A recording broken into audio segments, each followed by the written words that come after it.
The Speedy Services Doncaster Cup is next 2.25 miles, 2 mile 2 furlongs, Group 2. Emerald Spell up the top for Vinnie Gerard. Mr. Rigby, David Robertson, Bombastic, Joshua Sutherland, Ghostly Spirit, John Morgan, White Oak, David Hooley, Clash of the Titans, Nick Driver, Ember Days, John Morgan, Freak Boris, Graham Clutterbuck, Kate Moss, David Robertson, Lila Gray for Matt Cooper, Million Vents, Darren Thompson, Reveal Pickle, Graham Clutterbuck, Tuberose, David Hooley, and Pleasant Chance for Paul Parsons. A field of 14 for this one then. Part of the Stayers Triple Crown, really, isn't it, I suppose? And then away and racing with the Goodwood Cup and the Ascot Gold Cup, all three of them over different distances. And it's White Oak who's gone off into the lead.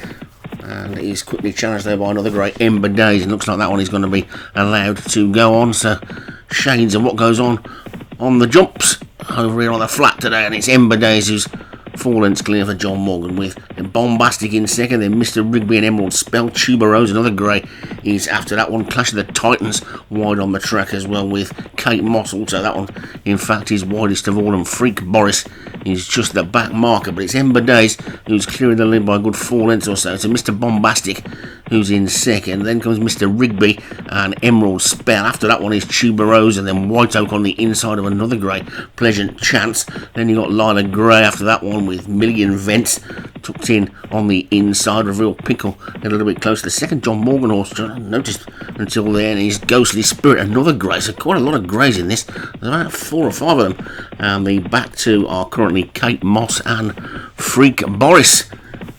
An odd couple if ever there was one.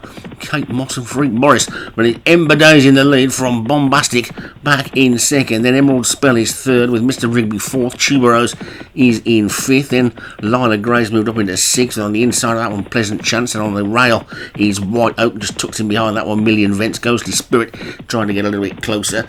Then Reveal Pickle. Clash of the Titans is next. Widest on the track, still Kate Moss, and Freak Boris is still the tail end Charlie at the moment. But it's Ember Days who's clearing the lead by a good 5 lengths or so to Bombastic, who's clearing second, 2 lengths ahead of Emerald Spell. Mr. Rigby then joining that one, and then just tucked in behind them Tuberose, little gap of 2 lengths to Lila Gray. Pleasant Chance and Ghostly Spirit racing together, and then Million Vents in the maroon with the white sleeves, with the second of David Hooley's purple clad greys. White Oak on the inside rail. Then Clash of the Titans, Reveal Pickle, with Kate Moss and Freak Boris continuing to be the back pair.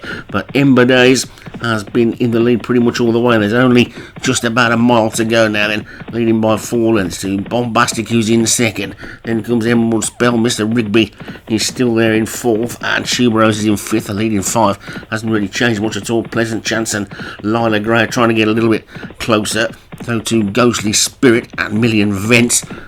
Towards the back, Freak Boris is the back marker. Kate Moss, though, is starting to make a bit of a forward move around the outside. The leader is leading by about a length with 6 furlongs to go, as Emerald Spell now comes to challenge Ember Days. Bombastic still sat in behind them. Mr. Rigby being pulled out for a clear run. Then a little gap back to the rest of them. We're just about headed by Pleasant Chance. That one looks like he's going to be driven forward soon as they pass the 5 pole. And Ember Days continuing to lead, but only by a neck as they swing towards the home straight, with Emerald Spell in second. Bombastic is going to get trapped in on the inside if he doesn't watch it. Held in by Mr. Rigby at the moment. Pleasant Chance is going to clear one up the centre of the track, and he's really beginning to eat up the ground. Million Vents is chasing that one hard, and so too is Kate Moss. It's probably between these as they come down towards the final 3, and Pleasant Chance has swept into the lead from the outside. Then Emerald Spell is in second as Ember Days gives way. Bombastic's trapped in, but now got a clear run, but has got 4 lengths to make up with just over 2 furlongs to go. It's Pleasant Spell who's in the lead on the outside from Emerald Spell on the inside. Pleasant Chance is about 3/4 of a length up. Pleasant Chance, Emerald Spell is trying to get back, but Pleasant Chance is holding him at the moment. The rest of them are not getting into it yet. There's still a furlong to go, and Pleasant Chance is still a length clear. The one that's coming out of the pack now is White Oak. That one's eating up the ground, but he's got a lot of ground to make up still on this leader. Pleasant Chance is still in front, and they're inside the final quarter furlong there, and Pleasant Chance is going to take the Doncaster Cup. It's Pleasant Chance that wins it. Emerald Spell second, fast finishing Million Vents third, then White Oak. Reveal Pickle ran on, and Lila Gray dropped out. Pleasant Chance swept round the outside and never really looked like being caught once he got in front. Pleasant Chance takes it. My fellow flat commentator Paul Parsons, Emerald spelled second for Vinnie Gerard, Million Vents, Darren Thompson the third, White Oak, David Hooley fourth, and Ember Days for John Morgan, the long-time leader, was back in fifth.